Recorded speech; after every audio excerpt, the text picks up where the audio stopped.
Hello everyone, स्वागत है आपका इस प्यारे से यूट्यूब चैनल पे। मेरा नाम है शौर और मैं बीएससी नर्सिंग का स्टूडेंट हूँ। और आज के हमारे इस वीडियो में हम बात करेंगे इंपॉर्टेंट टॉपिक्स के बारे में जो कि आपके पैथो और जेनेटिक्स से होगा। ठीक है। जो पेपर है वो आपके 3 पार्ट्स में डिवाइडेड होता है। ठीक है, फार्मा, पैथो, जेनेटिक्स। आपको 3 घंटे में तीनों पेपर लिखने होते हैं।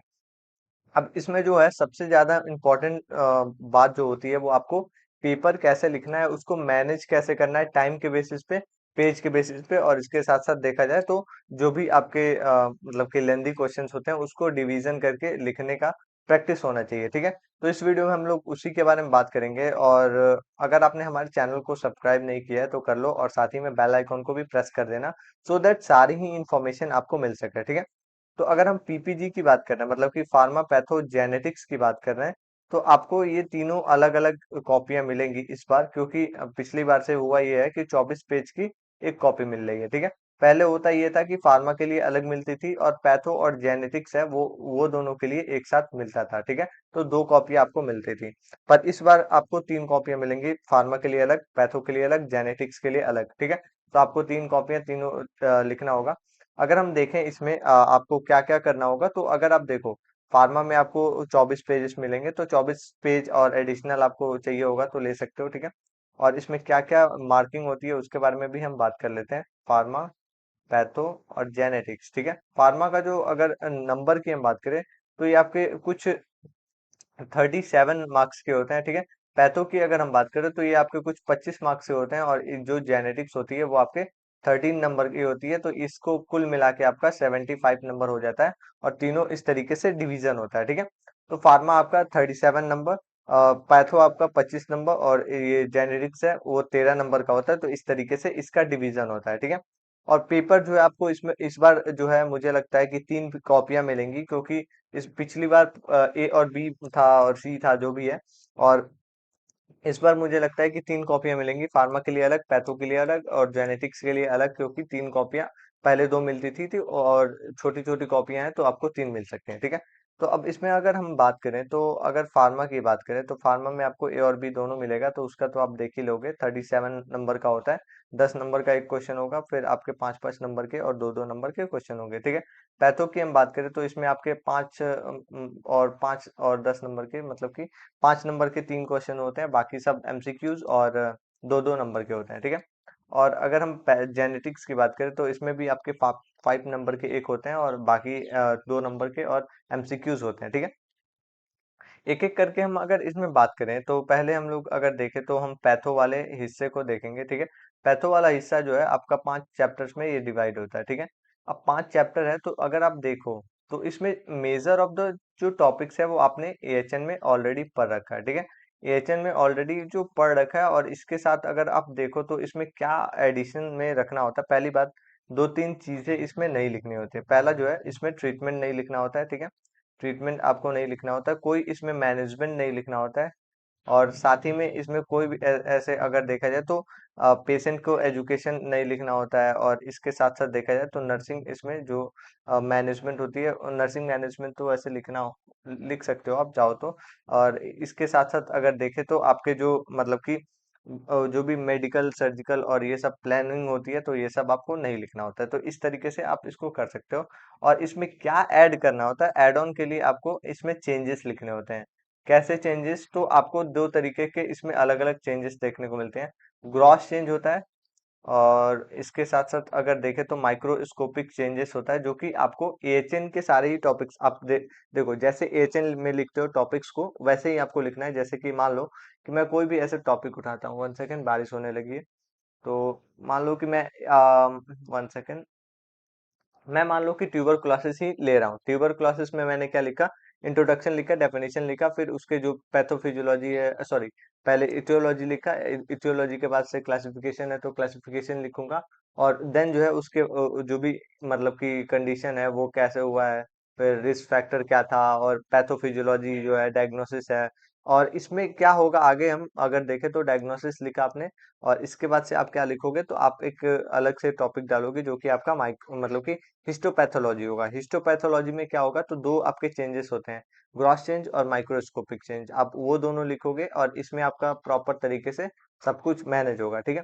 अब ग्रॉस चेंज में हम देखें तो इसमें हम लोग बड़े लेवल पे देखते हैं कि क्या चेंजेस आए हैं, ठीक है। और माइक्रोस्कोपिक चेंजेस में क्या होता है, तो छोटे लेवल पे देखा जाता है, माइक्रोस्कोप के लेवल पे कि कितने डिफरेंस आए हैं, क्या क्या कलर टेक्सचर और जो सेल है वो कैसे डिवाइड हुआ है, क्या हुआ है, कैसे डैमेज हुआ है, क्या क्या इसमें और हो सकता है, तो ये सब हम इसमें देखते हैं, ठीक है। अब इस ये तो हमारा अलग से वो राइटिंग पैटर्न के लिए तो अलग से वीडियो है। तो इसमें हम लोग इंपॉर्टेंट क्वेश्चन की बात कर रहे थे, तो पैथो की अगर हम बात करें तो आप अगर देखो तो इसमें जो आपने पढ़ रखा है वही सारे टॉपिक्स आपको पूछे जाएंगे, जिसमें आपका सेल इंजरी है, इन्फ्लेमेशन है और वुंड हीलिंग है। वुंड हीलिंग आपको मोस्ट इंपॉर्टेंट रखना है, क्योंकि इससे जो है आपका कोई ना कोई क्वेश्चन आने का चांसेस है, या तो 5 नंबर 2 नंबर कुछ ना कुछ पूछेगा ही, ठीक है। अब इसमें क्या क्या पूछ सकता है, तो अगर आप देखो तो सेल इंजरी में क्या है, तो नेक्रोसिस, फिर आपके गैंग्रीन हो गया, या फिर सेलुलर जो इंजरी होती है वो सब, ठीक है। इन्फ्लेमेशन में क्या पूछेगा, तो जो भी आपके टाइप्स हो गए, स्टेजेस और जो मैकेनिज्म होती है वो सब, ठीक है। वुंड हीलिंग की हम बात करें तो जो भी डेफिनेशन है, स्टेजेस है और जो भी फैक्टर है जो कि अफेक्ट करते हैं, तो ये सब कॉम्प्लिकेशंस को पूछ सकता है, ठीक है। अब हम आगे बात करें तो हमारे पास क्या है, तो मतलब कि प्लाजिया है, तो ये आपका डेफिनेशन हो गया, कैसे वो ट्यूमर का फॉर्मेशन होता है, क्लासिफिकेशन क्या होता है, फिर इसके कैरेक्टरिस्टिक क्या होते हैं, फिर मेटास्टेसिस क्या होता है, तो ये सब आपको बताना होता है, ठीक है। आगे हम अगर बढ़े तो इसमें हमारे पास सर्कुलेटरी डिस्टरबेंस होता है, जिसमें थ्रोम्बोसिस हो गया, एम्बोलिज्म हो गया, ठीक है, बॉडी फ्लूइड हो गया, जिसमें हम अगर देखें तो आप इसको एक बार देख लेना, ठीक है। अब ये जो हिस्सा होता है स्पेसिफिक जो पैथोलॉजी होती है, जो कि आपके थर्ड और फोर्थ सेम दोनों में ही है, तो वन से ये जो हिस्सा है वो आपके दोनों ही सेशन में अगर देखें तो एएचएन से ये मतलब कि मिलते जुलते टॉपिक है, ठीक है। और पूरा का पूरा कॉपी करना होता है। जैसे अगर रेस्पिरेटरी में हम देखें तो आपके मतलब कि ट्यूबरक्लोसिस हो गया, लंग एब्सिस हो गया और ब्रोंकियल अस्थमा हो गया, तो ये सब आपने पढ़ा होगा, ठीक है। अब एआई कार्डियोवैस्कुलर सिस्टम है, तो वही आपका अर्थराइटिस हो गया, फिर आपके रूमेटिक फीव मतलब कि हार्ट डिजीज हो गया, एंडोकार्डाइटिस हो गया, मायो इन्फेक्शन हो गया, मायोकार्डियल इन्फेक्शन, ये सब आपने पढ़ रखा होगा। तो यही सब आपको तैयार करना होता है और यही सब आपको करना होता है। देखो, जो पहला क्वेश्चन होता है वो आपके मतलब कि फर्स्ट चैप्टर से आने के बहुत ज्यादा चांसेस रहते हैं, क्योंकि उसमें जो है बहुत सारे मल्टीपल मतलब कि ऑप्शंस बन सकते हैं, ठीक है। अब वही अगर देखो आप, तो इसमें आपके क्या ही बनेंगे, जो टॉपिक है वो आपको डायरेक्ट पूछ लेगा, जैसे कि आपको एंडोकार्डाइटिस के बारे में बताओ, ठीक है। एंडोकार्डाइटिस के बारे में बताओगे तो आप इंट्रो डेफिनेशन जो भी आपने लिखा, ठीक है, डायग्राम बनाया, जो भी बनाना है आपको, फ्लो चार्ट में आपको ने बताया, तो ये सब आपको करना होता है, ठीक है।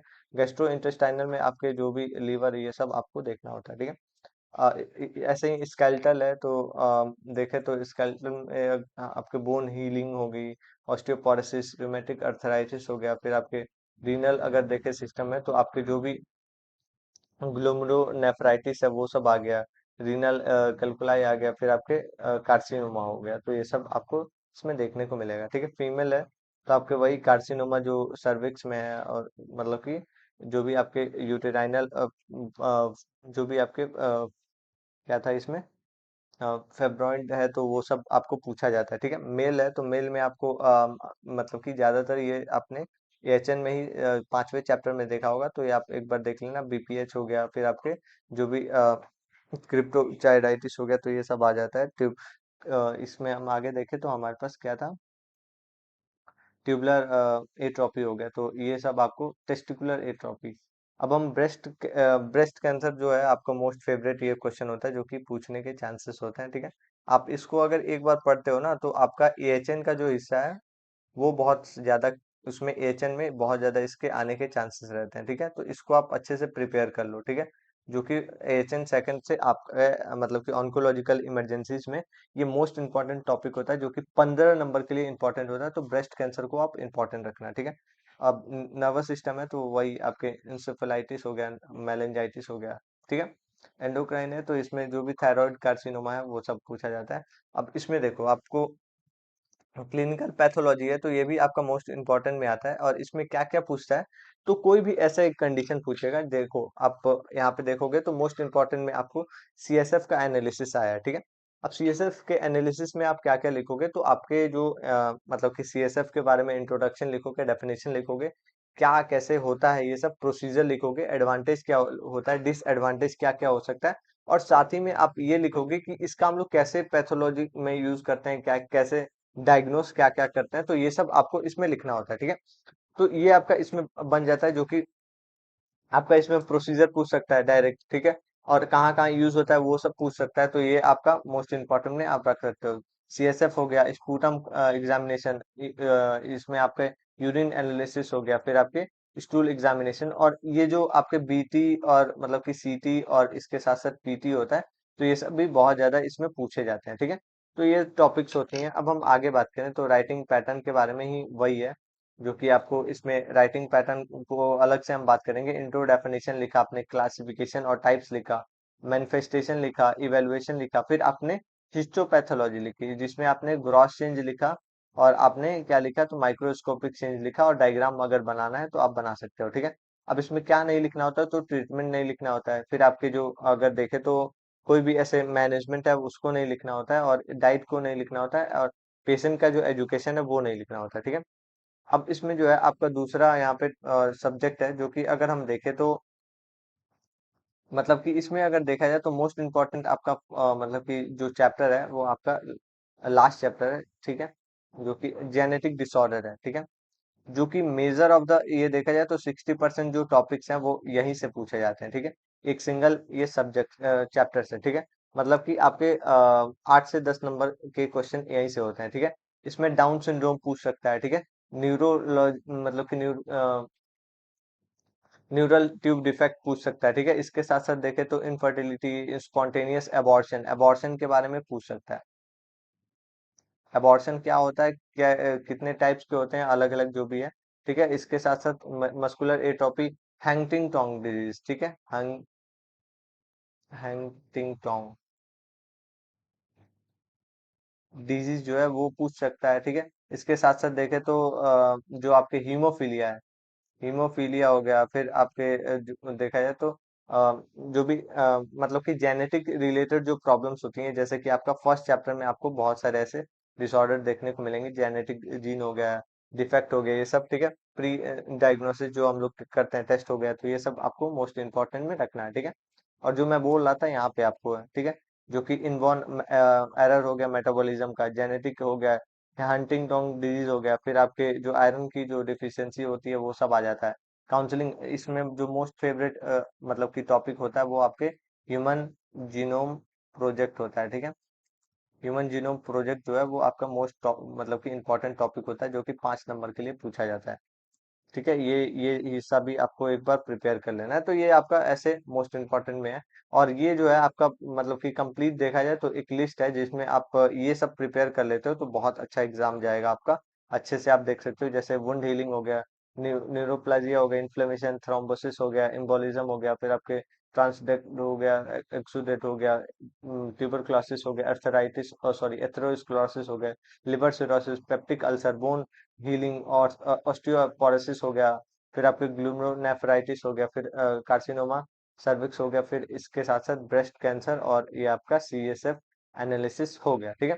ये आपके मोस्ट इंपॉर्टेंट में आ जाते हैं। जेनेटिक में हम देखें तो आपके down syndrome, neurological tube defect हो गया, प्री नेटल डायग्नोसिस हो गया, फिर आपके जेनेटिक आपको मतलब कि जीन थेरेपी जो है वो आ जाता है, जीन काउंसलिंग हो गया, फिर आपके जो ह्यूमन जीनोम प्रोजेक्ट है, ये आप एक बार 100% इसको मैं बोलूंगा कि ये 8 मतलब टॉपिक्स को आप प्रिपेयर करोगे, ठीक है। तो ये आपका इस तरीके से मतलब कि इसको लिखना होता है और आपको समझना होता है। तो मैंने ट्राई किया है पूरे ही टॉपिक्स को कवर करने का, और देखा भी है, ठीक है। और जो पार्ट 2 का है, मतलब कि अगर देखें तो पाइथो का पार्ट 2, तो उसमें भी आपका जो सेम ही होता है। और इसके साथ साथ अगर देखें तो आपको मतलब कि अगर आपको फार्मा का देखना हो, एएचएन का देखना हो, तो आप हमारे वीडियोस को देख सकते हो, प्रॉपर तरीके से आपको समझ आ जाएगा, ठीक है। और जो भी आपको नोट्स है, हाँ नोट्स का मैंने नहीं बताया, अगर आपको नोट्स चाहिए तो आप इस नंबर पे 1 सेकेंड, 1 सेकेंड, हाँ अगर आपको नोट्स चाहिए तो आप इस नंबर पे मतलब कि कांटेक्ट कर सकते हो, जो कि हमारा ये व्हाट्सअप नंबर है, ठीक है। व्हाट्सअप नंबर है, और यहाँ पे आपको तीनों ही सब्जेक्ट के मिल जाएंगे, फार्मा, पैथो, जेनेटिक्स, और प्लस आपको एएचएन का भी यहाँ पे मिल जाएगा। तो आपको कोई प्रॉब्लम नहीं होगी, और आसानी से आप इस जो भी प्रिपरेशन है अब उसको बूस्टअप कर सकते हो और अच्छा कर सकते हो। अगर आपको ये वीडियो अच्छी लगी हो तो लाइक करना, चैनल को भी सब्सक्राइब कर लेना। Thank you, have a good day, और मिलते हैं नेक्स्ट वीडियो में। Thank you, bye bye.